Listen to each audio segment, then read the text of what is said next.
Құрметті оқырмандар, мүмкіншілікті пайдаланып Тоққожа Мұқажанұлы студиямыздың жетекшісінен қысқа ғана сұхбат алып жатырмын.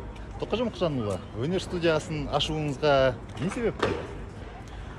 Республикамызда мектептерде сурет сызу пәндерінің қысқарып кетуі, оның орнына мына технология пәнінің кіруі осы себеп болды. Біріншіден сурет сабағы деген ол баланы әсемдікке, сондай бір көркемдікті көруге тәрбиелейтін пән ретінде болатын болса, сызу пәні бұл мынау архитектура, құрылыс, инженерлік, космос саласы болатын болса, ол керекті бір пәннің бірі.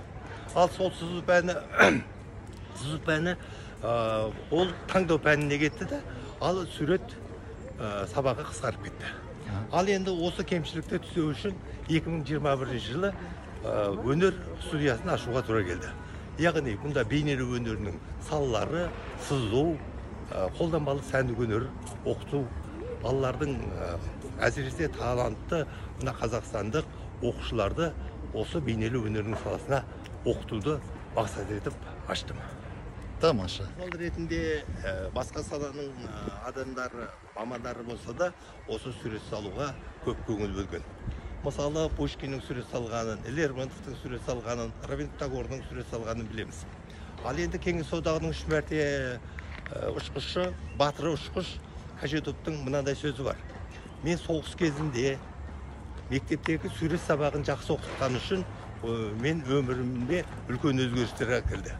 Яғни анау самолетті атқан кезде ол дәл тигізе білуді, яғни координацияны жақсы білуін ол осыған мысал ретінде келтіреді. Ал енді як самолетін жасаған Яковлевтің мектепте мені сызу сабағын жақсы оқытқан үшін мен алғыс айтамын. Ойыма келген жаңа самолеттің әрбір қондырғыларын мен тез арада салып, оны жаңа конструкторларға түсіндіріп тез айтып бере аламын деді.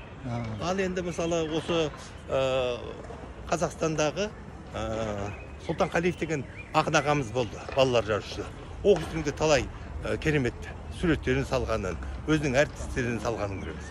Яғни сурет өнері ол тек қана суретші болам деген ғана адам емес. Сонымен қатар басқа адамдарға. Яғни адам өз үйіндегі әрбір зат ол суретшінің